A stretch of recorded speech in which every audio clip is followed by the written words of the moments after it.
Hola, ¿qué tal? Yo soy la profesora Nerea Lucrecia Jodor. Voy a trabajar en este video sobre la unidad número 5.c, Derecho Positivo y el Orden Social, la relación jurídica.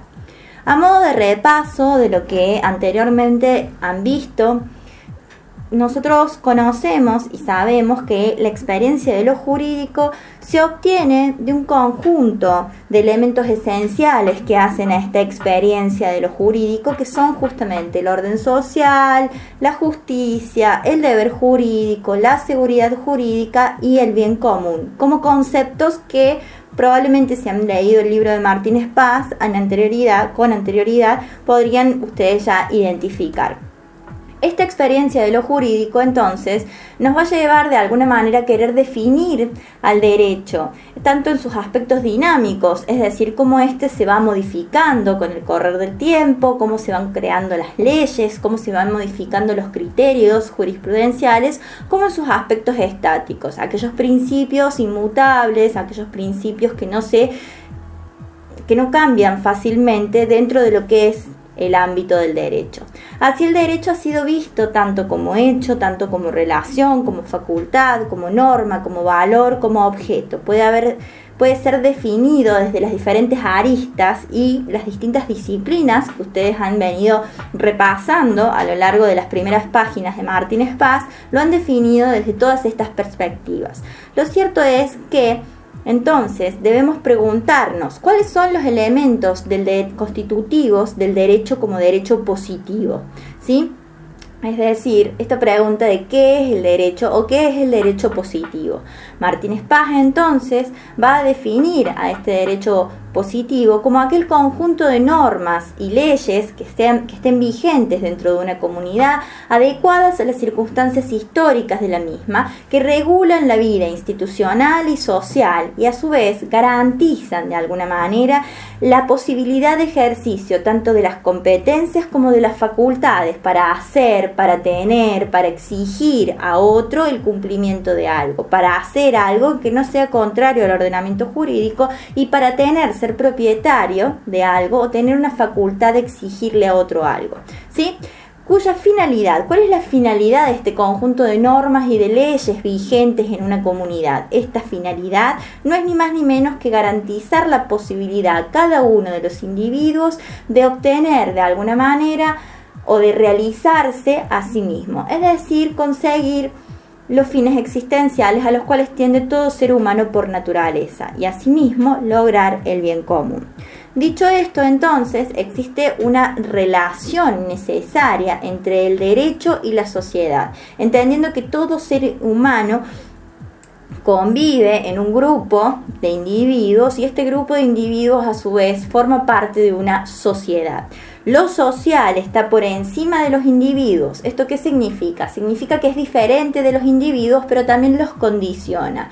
Por tanto, existe una relación dialéctica entre individuo, ¿sí?, que con sus actos, con sus acciones, va creando valores, sentires, conocimientos comunes propios de esa comunidad que están ajenos a su individualidad. Y sin embargo, más allá de que estén ajenos a su individualidad, también lo condicionan. Esta relación que tiene el individuo con lo social y con el resto de los grupos humanos necesita de un orden, y ese orden viene dado por el derecho. Ese orden que viene dado por el derecho, entonces lo que le provee el derecho a la sociedad es orden, y lo que le provee la sociedad al derecho es sentido, es legitimidad, ¿sí? Bien, entonces el derecho también garantiza dos bienes, tanto el bien común como bien común general, como una sociedad en la cual toda persona pueda autorrealizarse y conseguir los fines existenciales a los cuales tiende todo ser humano desde una perspectiva ética del derecho, y también es aquel que garantiza que individualmente cada una de las personas logre estos fines existenciales. Dicho esto, entonces podemos pasar a preguntarnos y entonces definir qué es el derecho objetivo y qué es el derecho subjetivo. En el parágrafo 191, Martínez Paz hace una clara y corta distinción al respecto, diciendo que el derecho objetivo, primero que nada, que existe una relación, antes que nada, una relación de carácter de correlación, ¿sí? que gira uno en torno del otro. Entonces, esta relación de correlación entre el derecho objetivo y el derecho subjetivo significa que a todo derecho objetivo le corresponde un derecho subjetivo y viceversa. A todo derecho subjetivo le corresponde un derecho objetivo. El derecho objetivo entonces puede ser entendido como el ordenamiento social, ese conjunto de normas que está compuesto por las leyes, por las costumbres, por los preceptos doctrinarios y las resoluciones judiciales que de alguna manera van a permitir, van a prohibir o van a obligar a realizar determinados actos. Pasando a la siguiente diapositiva, entonces comprendemos que el derecho subjetivo es en realidad un conjunto de derechos del que cada ser humano es titular. Son las facultades, va a decir Martínez Paz, que tienen las personas para actuar jurídicamente. Y a su vez, estas facultades que tienen las personas tienen tres características. La primera característica es que son posibilidades. Primero que nada, los derechos subjetivos es la posibilidad de actuar libremente, de elegir libremente entre actuar o no actuar. Y ese actuar, ¿sí?, será libre y será no penado siempre y cuando esté permitido, ¿sí?, y no punido por el ordenamiento jurídico. Es decir, que no se le atribuye una consecuencia contraria o una consecuencia disvaliosa. Asimismo, el derecho subjetivo posee un aspecto, ¿sí?, o tiene una facultad, tiene una característica de ser un poder jurídico. ¿Qué significa que sea un poder jurídico? Significa que le da la posibilidad a quien es su titular de realizar actos jurídicos, ¿sí?, porque es el titular de ese derecho. Es decir, por ejemplo, una persona puede vender una casa siempre y cuando sea la dueña de la casa. Si no es la dueña de la casa, difícilmente pueda vender aquella casa de la cual no es dueño, salvo que tenga una encomendación de parte de quien sí es el dueño o la dueña de esa casa, ¿sí? Bien, la pretensión o el carácter de pretensión de un derecho subjetivo implica que quien es el titular tiene el derecho de exigirle a otra persona un actuar o un no actuar que está en correlación o que se corresponde con su derecho, o sea, con la titularidad del derecho que posee. Por ejemplo, si yo soy acreedor de una deuda de un tercero, de una persona, ¿sí?, cualquier persona, Benito por ejemplo, le puedo exigir a Benito que pague su deuda. Supongamos que la deuda de Benito sea realizar una escultura o sea haberse comprometido a cortar una madera. Yo puedo exigirle, ¿sí?, a Benito como una pretensión que él cumpla con cortar la madera, realizar la escultura o pagarme el precio, ¿sí?, equivalente. Bien, recordemos entonces, por favor, siempre existe una correlación entre el derecho subjetivo y el derecho objetivo. Ahora bien, pasamos al concepto de situación jurídica. ¿Y por qué hemos pasado el concepto de situación jurídica de manera previa a el concepto de relación jurídica? Justamente porque estos dos son dos conceptos que están incluidos en nuestro nuevo Código Civil y Comercial de la Nación. Y podemos decir que se entiende por situación jurídica aquellas calificaciones que las mismas normas atribuyen a personas, a cosas, a actos o a un conjunto de hechos que de manera permanente y objetiva permiten, ¿sí?, que una persona respecto de otra tenga un derecho subjetivo, tenga la posibilidad de exigirle algo, ¿sí? Entonces, tiene poderes o prerrogativas. Asimismo, ya desde la doctrina se entiende que las personas, la situación jurídica puede tener entonces como dos acepciones, ¿sí? La primera es como supuesto fáctico, más amplio, y la segunda es como situación jurídica abusiva. Así las cosas, como supuesto fáctico más amplio, se entiende que la situación jurídica es, en realidad, una multiplicidad de hechos o de actos jurídicos que afectan a determinada persona y que, como dijimos anteriormente, le permiten respecto de otro ser titular del ejercicio de poderes y de prerrogativas. La situación jurídica abusiva está expresamente prevista en el Código Civil nuevo, que ya seguramente lo van a ver a lo largo de la carrera. Hasta acá lo único que tienen que tener en cuenta es que es otra de las acepciones que puede tener situación jurídica dentro del código y dentro de la doctrina, en donde se dice que es aquel desequilibrio que ha sido provocado por una predisposición de una pluralidad de actos jurídicos que están conexos entre sí. ¿Sí? Generalmente esto se da en los contratos y en las contrataciones abusivas, defensa del consumidor y demás. ¿Sí? Pues bien, una vez que hemos visto entonces el concepto de relación jurídica, vamos a pasar al concepto de relación jurídica.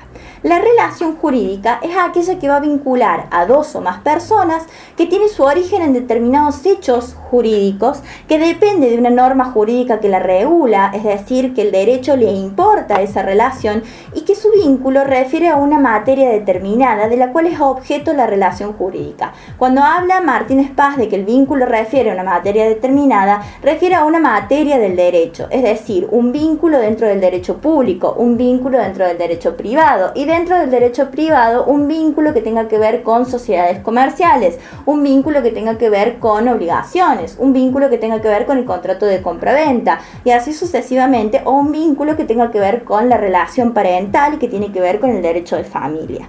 De esta forma, como podrán haber visto hasta este momento, tanto la situación jurídica como la relación jurídica encuentran sustento en la realidad y en las relaciones intersubjetivas que se dan entre las personas. Por tanto, tanto una como la otra encuentran sustento dentro de lo social. ¿Sí? Pues bien, dentro de los sujetos de la relación jurídica tenemos a los sujetos activos y a los sujetos pasivos, que a su vez tienen de alguna manera una relación, ¿sí?, de correlación. Aquel sujeto activo también puede llegar a ser un sujeto pasivo y aquel sujeto pasivo también puede ser un sujeto activo. ¿Qué significa que sean activos o pasivos? Significa que uno tiene un deber o una obligación y el otro tiene una facultad o una prerrogativa respecto de este. Por ejemplo, en el contrato de compra-venta, el sujeto activo podría ser quien decide comprar una bicicleta y el sujeto pasivo quien se encarga o se obliga de tener que entregar esa bicicleta. Y a contrario, o a viceversa, quien tiene que entregar la bicicleta se convierte en un sujeto activo respecto de aquel que tiene que pagar el precio por la bicicleta.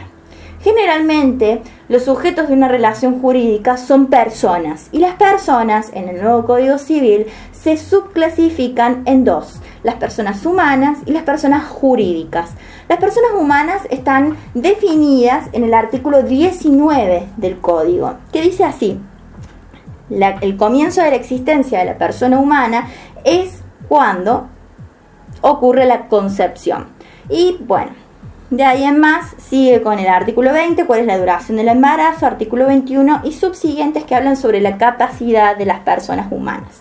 Lo cierto es que el Código Civil mantiene, al igual que lo hizo en su momento Vélez Sarsfield, mantiene una concepción de la persona humana, de existencia de la persona humana desde la concepción. ¿Qué significa que la persona humana existe desde la concepción? Significa que existe desde que el óvulo se ha anidado en la cavidad de la madre o de la persona gestante, ¿sí? Suponiendo que de la persona gestante, ¿está?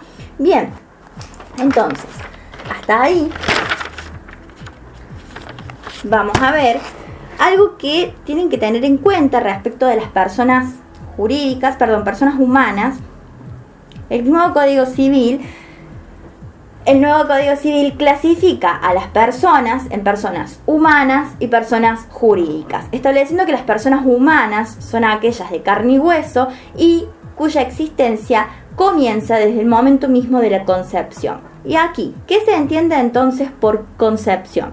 Por concepción se entiende específicamente a una concepción de carácter sexual natural que se produce cuando el óvulo ha sido fecundado y ha logrado anidarse, ¿sí?, en la cavidad de la persona gestante, o sea, en la cavidad uterina de la persona gestante, ¿sí? Pueden existir, y en aquel momento no existía, ¿sí? En el momento en el que lo escribió Vélez Sarsfield, no existía la fecundación in vitro, pero en el momento actual, después de la modificación del código y con el nuevo Código Civil, sí existe la fecundación in vitro. Y al respecto, se tuvieron en cuenta al momento de la creación o cuando se reescribió el Código Civil, se tuvieron en cuenta los fallos tanto de la Corte Suprema de Justicia de la Nación respecto a esta temática, como también los fallos de la Corte Interamericana de Derechos Humanos, que son obligatorios para la República Argentina.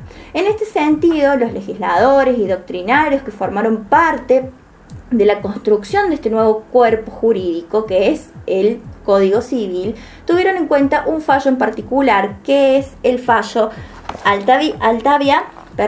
Artavia Murillo, ¿sí?, contra el Estado de Costa Rica del año 2012, que es de la Corte Interamericana. Y allí se ha dicho, entonces, ¿qué pasa cuando hay una fecundación in vitro? ¿Qué pasa con aquellos óvulos que no han sido, ¿sí?, introducidos dentro del útero de la persona gestante y por ende no están implantados? Pues bien, la Corte Interamericana dijo 4 cosas y estableció 4 interpretaciones, o sea, 4 interpretaciones no, sino cuatro razonamientos. El primer razonamiento es que hasta tanto no se encuentre anidado y por ende para poder anidarse implantado el óvulo fecundado dentro del útero de la persona gestante, no existe entonces persona. Por ende, si el óvulo está fecundado fuera, ¿sí?, del útero de la persona gestante, no existe persona, ¿sí? ¿Cómo llegaron a esa conclusión? Llegaron a esa conclusión del análisis de 4 sistemas, entonces, de 4 sistemas de derechos humanos. El sistema europeo, el sistema africano, el sistema americano, más específicamente a través de la Convención Americana de Derechos Humanos y de la Declaración Americana de los Derechos Humanos, y por último el sistema universal, que compone 4 o 3, en realidad, ¿sí?, 4 o 3 convenciones internacionales, entre ellas la del derecho del niño, la de los derechos humanos, la CEDAW, que es la Convención contra la Eliminación de todas las formas de discriminación respecto de la mujer, y por último el Pacto Internacional de Derechos Civiles y Políticos. En toda esta interpretación, la Corte Interamericana termina diciendo de que si no existe entonces una implantación del óvulo dentro del útero de la persona gestante, entonces no va a existir persona humana, ¿sí? Hasta ahí es muy importante tener en cuenta esta interpretación de la Corte para futuros casos. Asimismo, también se entiende de que cede de alguna manera estos principios o esta interpretación de la Corte cede frente a la interpretación de este mismo articulado, de estos mismos tratados, cuando se trata de delitos o delitos de abuso sexual contra la integridad sexual de las mujeres. Caso FAL, año 2012, la Corte Suprema de Justicia de la Nación ha dicho de que esta interpretación que establece que existe desde una concepción, desde una anidación, ¿sí?, ya sea por implantación o por una fecundación natural, ¿sí?, sexual, ¿sí?, esto va a ceder cuando se trata de una violación, cuando se trata de un abuso sexual, ¿sí?, hacia las mujeres. Perfecto. Hasta ahí sobre las personas humanas. Sobre las personas jurídicas, ¿qué podemos decir?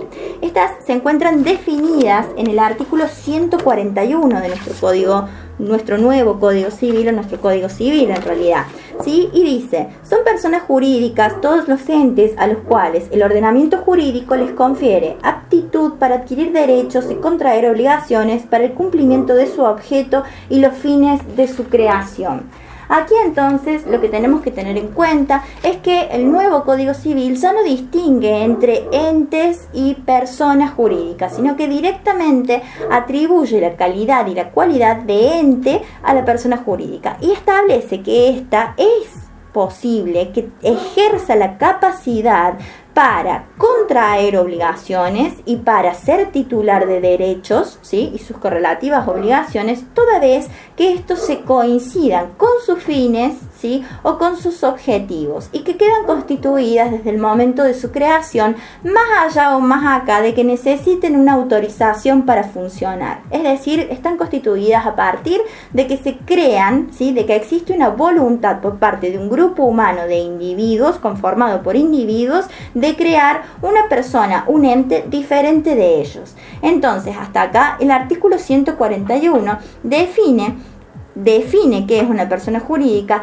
regula cuál es el comienzo de la existencia de estos, establece que es una personalidad jurídica diferenciada de los miembros que la componen y que puede realizar todos los actos jurídicos, adquirir y contraer obligaciones o derechos, ¿sí?, que no sean contrarios ni al ordenamiento jurídico ni a sus fines y objetivos, es decir, los fines para los cuales fue creada y los objetivos para los cuales fue creada. ¿Está bien?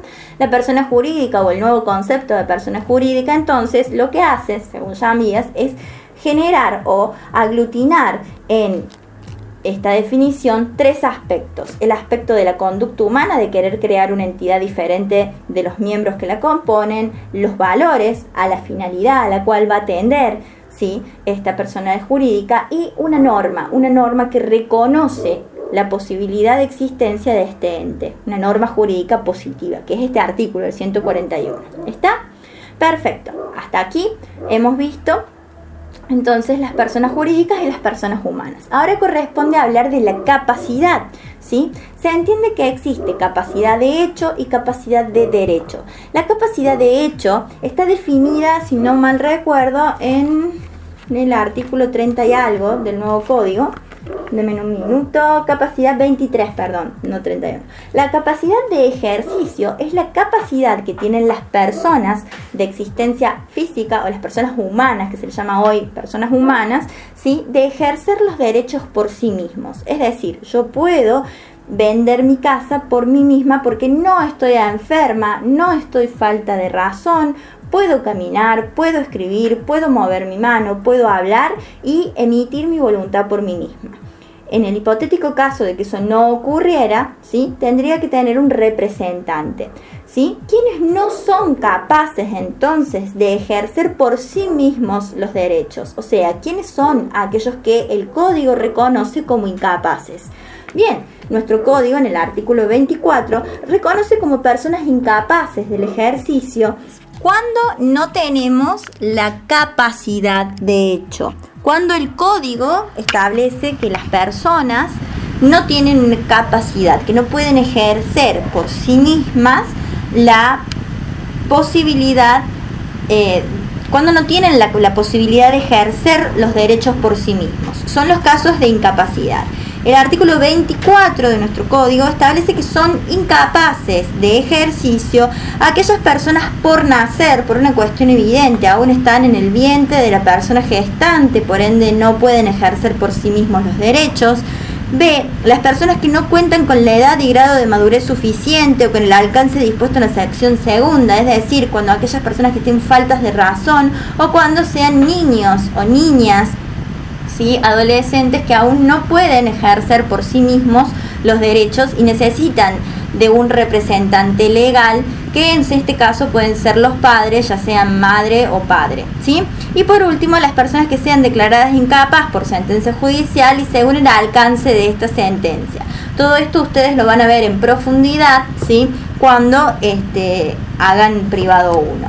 La capacidad de derecho, entonces, es aquella capacidad que se le reconoce a todas las personas, tanto físicas o humanas, como a las personas jurídicas. En el caso de las personas jurídicas, esa capacidad, como dijimos hasta recién, como hasta hace un ratito estuvimos diciendo, esa capacidad siempre está limitada a los fines y a los objetivos para los cuales han sido creadas.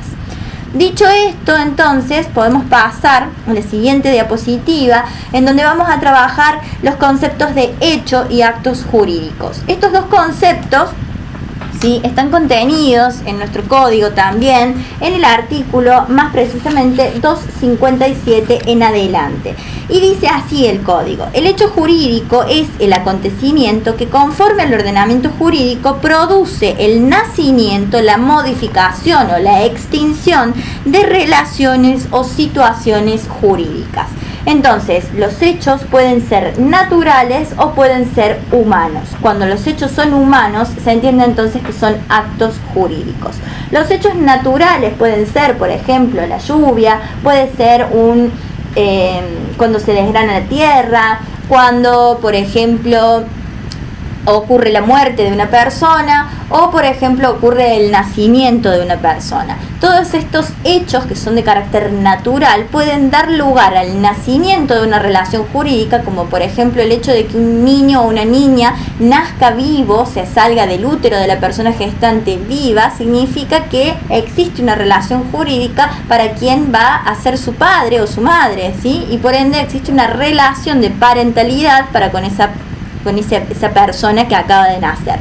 Nace una relación jurídica. Puede modificarse una relación jurídica. Por ejemplo, aquel que está alquilando un local comercial, tiene a sus hijos y de repente esta persona muere, los hijos quedan como titulares de este local comercial y por ende pueden elegir continuar y finalizar con el contrato, ¿sí?, que su padre o su madre, la persona que murió, tenían con el inquilino. En cuanto a la extinción, el caso de la muerte lo da muy bien. Por ejemplo, los herederos pasan a ser herederos o se constituyen como herederos, los hermanos, las hermanas o les hermanes se constituyen en herederos cuando muere uno de sus padres, ¿sí? Estos son hechos naturales que dan lugar a situaciones jurídicas o dan lugar a a relaciones jurídicas en las cuales están involucradas las personas. En fin. Los hechos, a su vez, pueden ser actos jurídicos. Los actos jurídicos son realizados por las personas, pueden ser por las personas humanas o puede ser por personas, ¿sí?, jurídicas. Lo cierto es que los actos jurídicos son voluntarios, ¿sí?, siempre son voluntarios, son lícitos porque no pueden ser contrarios al ordenamiento jurídico y a su vez deben tener la intención, o sea, la persona cuando realiza ese acto debe tener la intención de provocar el nacimiento, la modificación o la extinción de una situación jurídica o de una relación jurídica. Hasta aquí hemos visto entonces la clasificación entre hechos y actos jurídicos y ahora vamos a ver otra clasificación que propone Martínez Paz, que es una clasificación de carácter doctrinario sobre los actos jurídicos. La primera es aquellos actos jurídicos que son positivos o negativos. Los positivos son aquellos que requieren que las personas hagan algo, que realmente efectúen una acción por sus propios medios, como por ejemplo entregar la bicicleta, como veníamos hablando, o negativos, aquellos que tienen que ver con un no hacer, ¿sí? Le pido a mi vecino que no utilice la pared colindante para poner macetas o colgar macetas, o apoyar en el muro lindero, apoyar el asador. Son ejemplos, ¿sí?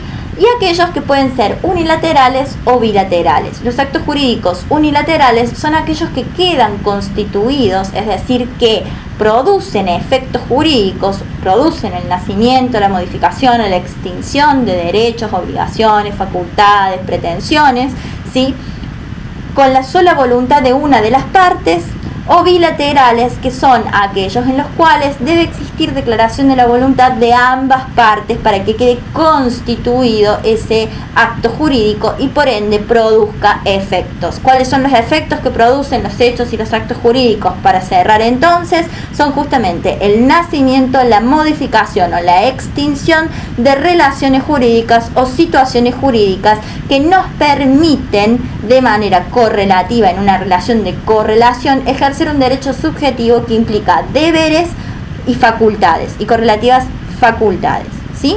A su vez, ese derecho subjetivo correlativamente está previsto en un derecho objetivo que tiene que ver con una norma jurídica. ¿Quiénes son los que pueden realizar los hechos o los actos jurídicos? Las personas. ¿Cómo se clasifican las personas? Las personas humanas, las personas jurídicas. Las personas jurídicas o entes ideales son aquellas, ¿sí?, que son distintas de los miembros que las componen, que buscan como valor una finalidad, un objetivo, y que están reconocidas por el ordenamiento jurídico y que nacen desde el momento mismo de su constitución.